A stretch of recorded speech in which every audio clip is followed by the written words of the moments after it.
कहानी की शुरुआत में हम एक पुलिस वाले को देखते हैं जो रोड पर एक आदमी को खून में शराब की मात्रा चेक करने के लिए रोक रहा था। लेकिन इस आदमी का रवैया कुछ ठीक सा नहीं था। अचानक उसकी अंगूठी चमकने लगी और उसका चेहरा अजीब सा हो गया। पुलिस वाला उससे बात कर ही रहा था पर आदमी ने अचानक से एक्सेलरेटर दबाया और गाड़ी दौड़ा दी। पुलिस वाला खिड़की में लटका हुआ साथ ही घिसटता चला गया, लेकिन इस आदमी को कोई फर्क नहीं पड़ा। वो तो उल्टा अपनी कोहनी से पुलिस वाले को मारने लगा ताकि उसका हाथ खिड़की से छूट जाए। जल्द ही ऐसा ही हुआ, पुलिस वाले के हाथ छूट गए और वो रोड पर जा गिरा। उस पुलिस वाले का एक बहुत ही प्यारा सा बेटा है जिसका नाम है योंग हो। बहुत छोटी उम्र में ही योंग हो ने अपनी माँ को खो दिया था और अब वो और उसके पिता ही थे। वो दोनों हमेशा खुश रहते थे और उनकी आपस में भी अच्छी बनती थी। वो पुलिस वाला अपने बेटे योंग हो को एक अच्छी जिंदगी देना चाहता था। हर हफ्ते योंग हो के पिता उसे चर्च ले जाते। उसके पिता ने उसे भगवान पर विश्वास करना सिखाया, इस उम्मीद में कि ये विश्वास उसे एक बेहतर जिंदगी देगा। नौकरी की वजह से योंग हो के पिता अक्सर नाइट ड्यूटी पर रहते और योंग हो घर पर बिल्कुल अकेला।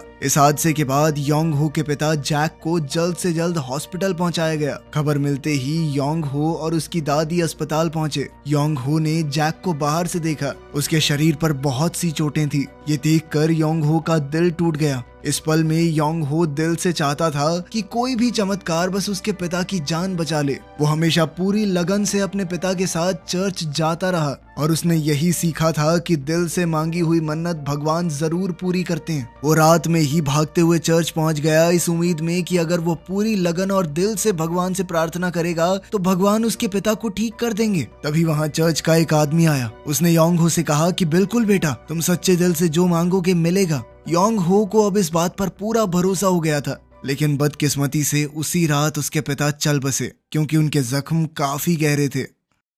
योंग हो की जिंदगी अब काफी मुश्किलों भरी होने वाली थी। अचानक उसे अपने पिता की आत्मा वहां से गायब होती नजर आई। योंग हो को कहीं ना कहीं एहसास हो गया कि उसके पिता अब नहीं रहे, जिसके बाद वो लड़का फूट फूट कर रोने लगा। अगले दिन योंग हो के पिता का फ्यूनरल था। वो चर्च वाला आदमी भी योंग हो के पिता के अंतिम संस्कार पर आया, लेकिन उसे देखकर योंग हो का गुस्सा भड़क गया और वो बॉडी पर रखे हुए क्रॉस की तरफ भागा और उसने क्रॉस उठाकर जोर से इस आदमी के मुंह पर दे मारा। योंग हो ने पूरे दिल से अपने पिता की सलामती के लिए भगवान से प्रार्थना की थी, लेकिन फिर उसके पिता मर कैसे गए और भगवान ने उसकी प्रार्थना का जवाब क्यों नहीं दिया? योंग हो बहुत ज्यादा दुखी था, भगवान से बहुत ज्यादा गुस्सा। इसके बाद कहानी 20 साल आगे पहुंची। अब योंग हो काफी बड़ा हो चुका था। जो बच्चा सिर्फ रोना जानता था आज एक बॉक्सर बन गया था और आज के दिन उसका एक बहुत बड़ा मैच है। उसका ओपोनेंट एक अमेरिकन फाइटर है। योंग हो अपनी जबरदस्त फाइटिंग स्किल्स के चलते काफी मशहूर हो चुका था। योंग हो को मौत का सौदागर बुलाया जाता था क्योंकि आज तक वो एक लड़ाई तक नहीं हारा। इस नाम को पाने का मतलब था कि योंग हो ने बहुत मेहनत और ट्रेनिंग की है, जो योंग हो आज बन चुका है। जैसे ही लड़ाई शुरू होने लगी, योंग हो ने अपने ओपोनेंट के शरीर पर जीसस क्राइस्ट का टैटू देखा, जिसे देखकर योंग हो सुन्न पड़ गया। उसकी आंखें लाल हो गई और उसके दिमाग में बस एक ही आवाज थी, अपने पिता की मौत का बदला। लेकिन जल्द ही योंग हो होश में आया। अभी मैच शुरू ही हुआ था कि योंग हो को अपने ओपोनेंट के डिफेंस में कमजोरी मिल गई और उसने अपने जबरदस्त पंच का इस्तेमाल किया। विरोधी के मुंह पर एक मुक्का पड़ते ही वो रिंग के फर्श पर गिर पड़ा। योंग हो एक के बाद एक मुक्का मारने लगा। अगर रेफरी नहीं रोकता तो अमेरिकन खिलाड़ी की जान भी जा सकती थी। मैच जीतने के बाद जब योंग हो आराम करने गया तो उसे अपने सपने में अपने पिता दिखाई दिए। योंग हो के पिता उसे अपनी कब्र के पास ले गए, लेकिन क्रॉस पर योंग हो की फोटो लगी है। गुस्से में योंग हो ने क्रॉस उठाया और दूर फेंक दिया, लेकिन वो क्रॉस उसके हाथ से चिपक गया और वो उसे फेंक नहीं पा रहा था। अचानक क्रॉस में आग लग गई और ये आग योंग हो के हाथ को भी जलाने लगी। एक अजीब सा काला धुआं योंग हो के शरीर से निकलने लगा और डर के मारे उसकी आंख खुल गई। योंग हो को लगा कि ये सिर्फ एक सपना था, लेकिन उसके हाथों में आग के निशान थे, बिल्कुल वैसे ही जैसे सपने में हुआ था। अगले दिन योंग हो अपने हाथ का चेकअप करवाने गया कि आखिर ये जख्म है किस चीज के। उसके बाद से तो योंग हो की जिंदगी में अजीबोगरीब चीजें होने लगी, एक के बाद एक। सोते हुए एक डरावनी परछाई उसे पूरा निगलने की कोशिश कर रही थी। उसे सांस लेना मुश्किल हो रहा था और फिर योंग हो के जख्म से खून बहने लगा। इस वजह से योंग हो अगले ही दिन दोबारा हॉस्पिटल गया। अब यही घटना बार बार होने लगी, जिससे उसकी ट्रेनिंग पर बहुत बुरा असर पड़ रहा था। योंग हो के असिस्टेंट ने उसे उसकी भतीजी से मिलने की सलाह दी। वो भी कुछ वक्त पहले इस सब से गुजर रही थी। डॉक्टर्स को भी समझ नहीं आ रहा था कि आखिर ये हो क्या रहा है। और हार कर उनके परिवार को एक तांत्रिक की मदद लेनी पड़ी। पहले तो योंग हो को भूत प्रेत में बिल्कुल भरोसा नहीं था, क्योंकि उसने भगवान पर उसी दिन भरोसा करना बंद कर दिया था जिस दिन उसके पिता इस दुनिया से गए। लेकिन ये डरावनी घटनाएं बढ़ती ही जा रही थी, इसीलिए योंग हो अपने असिस्टेंट की भतीजी से मिलने को तैयार हो गया। जब योंग हो वहां पहुंचा, एक लड़की कमरे के बीच में बैठी हुई थी और कमरे की दीवारें ताबीजों से पूरी तरह भरी पड़ी थी। हालांकि वो लड़की अंधी है, फिर भी उसने देख लिया कि योंग हो बहुत सी आत्माओं की चपेट में है। योंग हो को उस लड़की की बातों पर भरोसा तो नहीं हो रहा था, लेकिन जो भी वो बोल रही थी सब कुछ सच था। योंग हो को हर वक्त बहुत सी आवाजें सुनाई देती थी। लड़की ने बताया कि इसकी वजह ये है कि योंग हो का दिल अंधकार से घिरा हुआ है, जिस वजह से कई भटकती हुई आत्माएं उसके ऊपर पकड़ बनाने की कोशिश कर रही हैं। इस लड़की को ये भी पता था कि योंग हो के पास एक अंगूठी है जिसके अंदर एक बहुत अच्छी ताकत है। ये सुनने पर योंग हो हैरान रह गया। ये अंगूठी उसके पिता की आखिरी निशानी है। योंग हो के जख्म के बारे में जानकर लड़की ने चावल टेबल पर बिखेर दिए। फिर उसने एक खास चीज उठाई और उसे जोर से हिलाया, जिसके बाद टेबल पर बिखरे चावलों ने क्रॉस बना दिया। लड़की ने बताया कि योंग हो के घर के सामने एक बहुत बड़ा क्रॉस है, अगर वो वहां जाए तो उसे मदद मिलेगी। जैसे ही योंग हो लड़की की बताई हुई जगह पर पहुंचा, कौवों के एक झुंड ने उस पर हमला कर दिया। बचते हुए योंग हो अपनी गाड़ी की तरफ भागा। चर्च के दो लोग एक दूसरे आदमी का भूत उतारने की कोशिश कर रहे थे। इस आदमी को कुर्सी से बांधा हुआ था और चर्च के आदमी कुछ मंत्र पढ़ते हुए हाथों से क्रॉस का साइन बना रहे थे। जैसे जैसे ये मंत्र पढ़ रहे थे, बंधा हुआ आदमी और बेचैन होता रहा। उसकी आंखें लाल हो गई, शरीर तन गया और देखते ही देखते ये आदमी कुर्सी से छूट गया। वो बूढ़े आदमी पर झपटा और उसका गला दबाने लगा, पर बूढ़े आदमी ने अपनी उंगली इस आदमी के मुंह पर चिपका दी, जिससे वो अचानक ही जलने लगा। वो बूढ़ा आदमी तो बच गया, लेकिन अब उस शैतान का ध्यान दूसरे जवान आदमी पर पड़ा। वो उसकी तरफ बढ़ा और अपने शरीर का सारा काला खून उस पर उगल दिया। अचानक इस जवान आदमी को शैतान दिखाई दिया, जिसके बाद वो आदमी डर के मारे वहां से भाग गया और फिर शैतान बुढ़े को मारने उसकी ओर बढ़ा। वो बुरी तरह उसका गला दबाने लगा, लेकिन बूढ़ा अभी भी मंत्र पढ़ रहा था। तभी अचानक वहां योंग हो आ गया। वो शैतान अब योंग हो की तरफ मुड़ा, लेकिन योंग हो बिना घबराए उस शैतान से लड़ने लगा और उसे बराबर की टक्कर दी। बुढ़े ने मौका देखकर होली वाटर उस आदमी के चेहरे पर फेंक दिया, जिस वजह से उस बुरी आत्मा ने उसका शरीर छोड़ दिया। बूढ़े और योंग हो ने मिलकर ये क्रिया खत्म की। इसके तुरंत बाद योंग हो ने बूढ़े को अपना जख्म दिखाया। बूढ़े पैस्टर ने बताया कि ये घाव क्राइस्ट का घाव है, जब उसे सूली पर चढ़ाया गया था। उसके हिसाब से ये एक अनोखा वरदान है जो उसे भगवान ने दिया है। ये सुनते ही योंग हो गुस्से से भर गया। उसने कहा कि पहले तो भगवान ने मेरे बाप को नहीं बचाया और अब मुझे ये बेकार सा वरदान दिया है जिससे दर्द मिलता है मुझे। तभी अचानक योंग हो को आत्माओं की आवाजें सुनाई देने लगी। ये आवाजें योंग हो को इस बूढ़े पैस्टर की जान लेने के लिए कह रही थी। वो पैस्टर समझ गया कि कुछ तो गड़बड़ है और बाइबल से कुछ मंत्र पढ़ने लगा। और जैसे ही उसने मंत्र पढ़ने शुरू किए, किसी चमत्कार की तरह योंग हो का सर हल्का हो गया।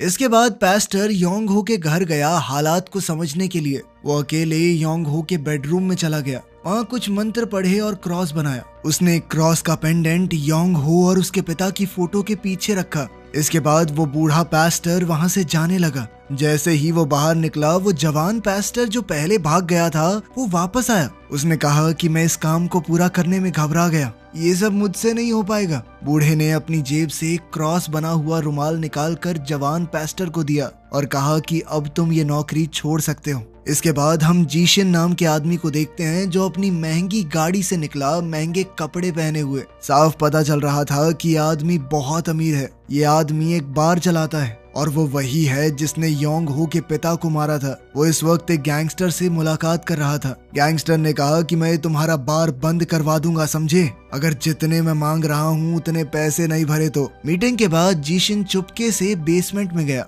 वहाँ उसने अजीब से डरावने कपड़े पहने। टेबल पर दिल पड़ा था और एक शैतानी मूर्ति स्टैंड पर टंगी थी। उसने अपना हाथ काटा और खून बहकर दिल पर गिरने लगा, जिसके बाद जादू टोना शुरू हुआ। शिन ने शैतान से अपने दुश्मन का दिल मांगा। तभी टेबल पर पड़ा दिल दोबारा से धड़कने लगा। अब वो उस गैंगस्टर के दिल से जुड़ चुका था। जैसे ही जीशिन ने उस दिल पर चाकू चलाया, वहाँ उसका दुश्मन भी तड़प तड़प कर मर गया और जीशिन ने वो दिल शैतान को बलि चढ़ा दिया। जिसके बाद शैतान ने खुश होकर उसे आशीर्वाद दिया उसके सर से सफेद बाल गायब हो गए और हाथ पर लगा जख्म भी भर गया। यही वजह थी कि योंग हो के पिता को मरे 20 साल हो चुके थे और फिर भी जीशन उतना ही जवान था। वहाँ योंग हो के घर पर दोबारा वही सब हो रहा था। योंग हो बूढ़े पास्टर से दोबारा मिलने गया। पास्टर ने उसे एक चीज दी और बताया कि जब तक ये तुम्हारे पास रहेगी भगवान तुम्हें बचाएंगे। लेकिन योंग हो अब भगवान पर विश्वास नहीं कर पाता था,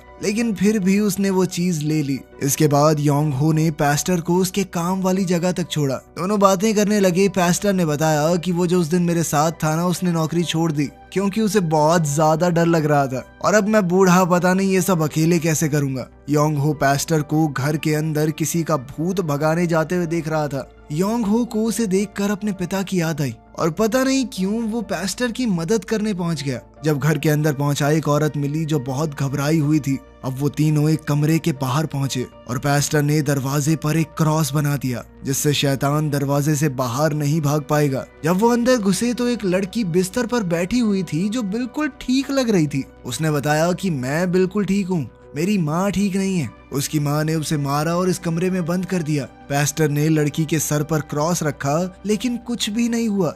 उन्हें लगा कि शायद ये लड़की सच बोल रही है, लेकिन प्रीस्ट को विश्वास नहीं था। उसने योंग हो से बिस्तर पर चढ़कर लड़की को पकड़ने के लिए कहा और पास्टर ने उसके मुंह में पवित्र पानी डाल दिया। लड़की का शरीर एकदम से जवाब देने लगा। वो लगातार खून की उल्टियां करने लगी। फिर वो अपनी शक्ति से पास्टर का गला दबाने लगी और उसे दूर फेंक दिया। उसने तो योंग हो को भी उठाकर छत पर लटका दिया। उस शैतान ने योंग हो की आंखों में उसका अतीत देखा और उसके डरावने पल याद दिलाने लगा। योंग हो गुस्से से पागल हो गया। उसने लड़की का गला पकड़ लिया। पास्टर ने किसी तरह उसे रोका और फिर योंग हो ने अपना खास हाथ उसके सर पर रखा। उसका हाथ लगते ही वो शैतान लड़की के अंदर ही जलने लगा। इधर पास्टर ने होली वाटर फेंका और एक बार फिर से उन दोनों ने मिलकर एक शैतानी ताकत को हरा दिया था। इसकी खबर जल्द ही जीशिन को पहुंच गई क्योंकि जिस शैतान को इन दोनों ने हराया था उसे जीशिन ने ही भेजा था।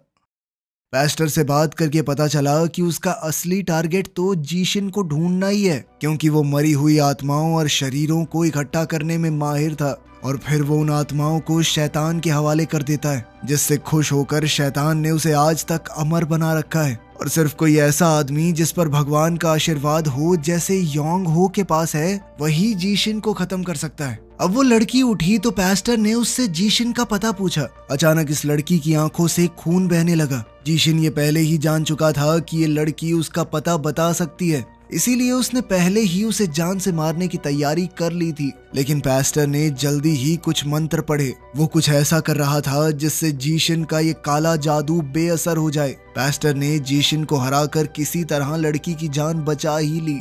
इस लड़ाई के बाद योंग हो ने पास्टर को अपने घर खाने पर बुलाया और दोनों ने खूब बातें की काम और जिंदगी के बारे में। पास्टर ने योंग हो से कहा कि आज की मदद के लिए शुक्रिया, मैं अकेले उस लड़की को बचा नहीं पाता। उसी वक्त दूर किसी जगह एक बच्चे के दोस्तों ने उसे मार कर एक गोदाम में बंद कर दिया। जीशिन वहां अचानक से पहुंच गया और शैतान को इस लड़के का शरीर दे दिया। इसके ठीक बाद जीशिन ने योंग हो से मिलने का तरीका ढूंढा। उसने योंग हो को बताया कि मेरे हाथ में भी ऐसा ही जख्म था। जीशिन का व्यवहार योंग हो के सामने ऐसा था जिस पर किसी को भी तरस आ जाए। उसने योंग हो को बताया कि पास्टर उसकी शक्तियों का गलत इस्तेमाल करेगा और इस वजह से उसका घाव और बदतर हो जाएगा। जिस बच्चे को जीशिन ने शैतान को सौंप दिया था अब वो सबको परेशान करने लगा। बाहर दो नन्स प्रार्थना करते हुए मंत्र पढ़ रही थी। जब बच्चे वाली खबर पास्टर को मिली तो उसने योंग हो को मदद के लिए फोन किया ताकि वो दोनों मिलकर उस बच्चे को बचा सकें। लेकिन योंग हो पर जीशिन की बातों का असर होने लगा था, इसीलिए उसने पास्टर का फोन उठाया ही नहीं। कोई और रास्ता नहीं दिखा तो पास्टर अकेले ही वहां चला गया। इसके बाद योंग हो चाइना गया अपने मैनेजर से अपने अगले टूर्नामेंट की बातचीत करने। जब पास्टर उस बच्चे के पास पहुंचा उसने अपनी अंगूठी बच्चे के मुंह पर दबाई तो बच्चा अचानक से बेहोश हो गया। लेकिन अगले ही पल उसके अंदर का शैतान फिर से जाग गया और बच्चे की हालत से समझ में आया कि उसके अंदर एक नहीं बल्कि बहुत सी बुरी आत्माएं हैं। जब वेट्रेस पानी लेकर आई योंग हो ने उसके गले में क्रॉस का नेकलेस देखा, जिसके बाद योंग हो को अचानक पास्टर की चिंता हुई। वो मीटिंग बीच में ही छोड़कर पास्टर को ढूंढने निकल पड़ा। वहाँ पास्टर को बच्चे के शरीर में बंद इतने सारे शैतानों के साथ लड़ाई करने में काफी मुश्किल आ रही थी। पास्टर की ताकत खत्म होती दिखाई पड़ रही थी। फिर भी एक एक करके पैस्टर ने शैतानों को हराना शुरू किया, लेकिन तीसरे शैतान तक पहुंचते हुए पैस्टर की पूरी ताकत खत्म हो गई। जिसके बाद शैतान ने पैस्टर को जोर से पीछे फेंका और उसे लगातार मारने लगा, लेकिन एक नन ने क्रॉस की मदद से प्रीस्ट को किसी तरह बचा लिया। उस शैतान ने पहले तो भागने का नाटक किया, लेकिन फिर इस नन को पकड़कर उसका गला दबाने लगा। किस्मत से तभी वहां सबकी जान बचाने योंग हो आ गया। उसने अपना वरदान वाला हाथ बच्चे के माथे पर रखा और होली वाटर ऊपर गिरते ही सभी बुरी आत्माएं योंग हो की ताकत से नष्ट हो गई।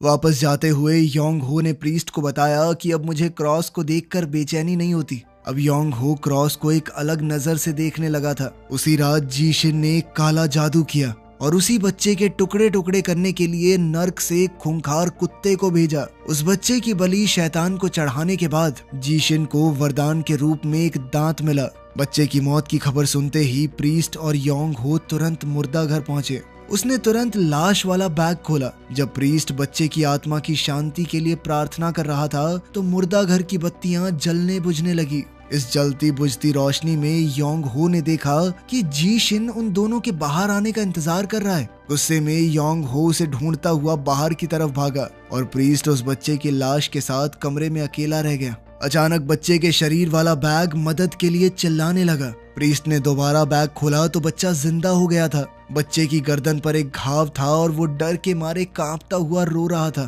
प्रीस्ट ने बच्चे को घबराया देख उसे गले लगा लिया ताकि उसका डर चला जाए। जैसे ही प्रीस्ट ने बच्चे को पकड़ा, पीछे से जीशिन वहां आ गया और शैतान के दिए दांत से प्रीस्ट की गर्दन पर वार किया।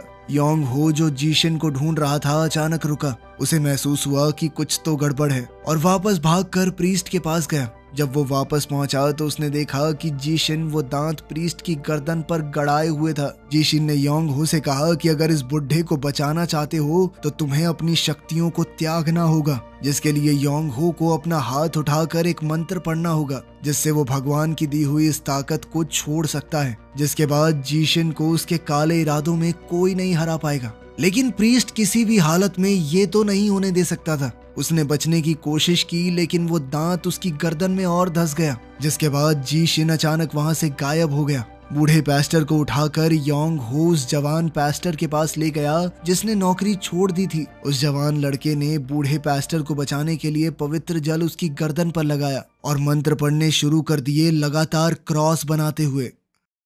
उधर योंग हो अकेला ही चर्च गया, बिल्कुल वैसे ही जैसे वो 20 साल पहले अपने पिता के लिए गया था। फर्क सिर्फ इतना था कि वो इस बार प्रीस्ट की जान बचाने के लिए भगवान से प्रार्थना कर रहा था, क्योंकि वो नहीं चाहता था जैसे उसके पिता उससे छिन गए अब वो इस बूढ़े प्रीस्ट को भी खो दे। और फिर एक चमत्कार की तरह प्रीस्ट होश में आ गया। प्रीस्ट ने अपनी अंगूठी योंग हो को दी और इस बार योंग हो ने फैसला कर लिया कि वो अकेले ही जाकर जीशिन को ढूंढेगा और प्रीस्ट के लिए बदला पूरा करेगा। जाने से पहले जवान प्रीस्ट ने योंग हो को एक रोप दिया। इस कोट को पहनकर शैतान से लड़ते हुए उसकी ताकत बढ़ेगी। योंग हो ने अपना रोप पहना और फिर उस लड़की के घर गया जिसकी जान पहले योंग हो और पैस्टर ने बचाई थी। वो इस लड़की से जीशिन का पता जानना चाहता था। पता मिलते ही योंग हो अकेले ही जीशिन के बार में गया। जैसे ही वो पहुंचा, जीशिन के गुंडों ने उस पर हमला किया जो पहले से उसका इंतजार कर रहे थे। योंग हो को फाइटर्स की दुनिया का कभी ना हराया गया फाइटर माना गया था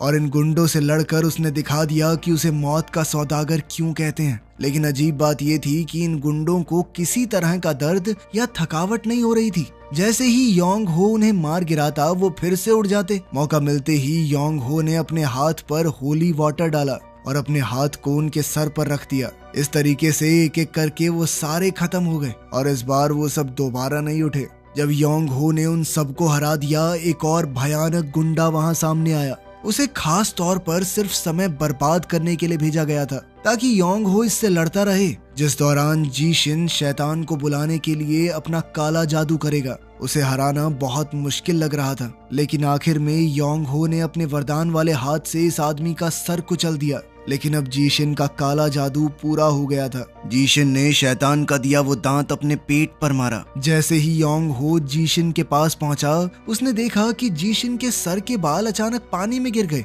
लेकिन जल्दी ही जीशिन दोबारा बाहर आया, इस बार एक खूंखार रूप में। जीशिन ने अपने शरीर का बलिदान करके एक नया रूप ले लिया था अब वो ऐसा दिख रहा था मानो वो खुद ही शैतान हो। बिना कुछ बोले दोनों ने तुरंत एक दूसरे पर हमला बोल दिया। लेकिन ये शैतान इतना ज्यादा ताकतवर था कि अपने वरदान वाले हाथ से भी योंग हो बस उसके शरीर पर हल्की जलन दे पाया। योंग हो बुरी तरह पिट रहा था। शैतान ने अचानक पीछे से योंग हो की गर्दन पर काट लिया और योंग हो नीचे गिर पड़ा। बेहोशी की हालत में योंग हो ने खुद को एक बड़ी अजीब सी जगह पर पाया। यहाँ उसके पिता भी उसे दिखे। अपने पिता को देखते ही योंग हो ने उन्हें गले लगा लिया और जब पहले की तरह इन दोनों ने हाथ पकड़े तो ऐसा लगा पिता ने बेटे को कोई असीम शक्ति दे दी हो। उसके हाथ में एक नीली सफेद आग जलने लगी। अब इस शक्ति से योंग हो शैतान के बराबर ताकतवर हो गया। वो दोनों एक दूसरे पर घूंसे बरसाने लगे। योंग हो वैसे भी एक बॉक्सर था और उसकी नई ताकत के साथ जब उसका हुनर मिला तो योंग हो ने बड़ी आसानी से शैतान को हरा दिया। जैसे ही जीशिन हार कर नीचे गिरा, योंग हो ने प्रीस्ट की अंगूठी से अपना हाथ काटा जिससे उसकी ताकत और ज्यादा बढ़ गई और फिर अपनी पूरी ताकत को एक बार में इकट्ठा करके उसने जीशिन पर वार कर दिया। इसके साथ ही योंग हो ने वो दांत जीशिन के पेट से निकाला और जला दिया। दांत बाहर निकलते ही अचानक जमीन से कुछ 100 हाथ बाहर निकले और जीशिन को अपने साथ नर्क में ले गए। आखिर में योंग हो वापस प्रीस्ट के पास पहुंचा तो देखा कि अब वो ठीक हो गया था और योंग हो की खुशी का तो ठिकाना ही नहीं रहा। उसने प्रीस्ट को गले लगा लिया। ऐसा लग रहा था एक बेटे को उसके पिता वापस मिल गए हों। अगर वीडियो पसंद आई तो लाइक कर देना, चैनल को सब्सक्राइब कर देना। मिलते हैं अगली वीडियो में।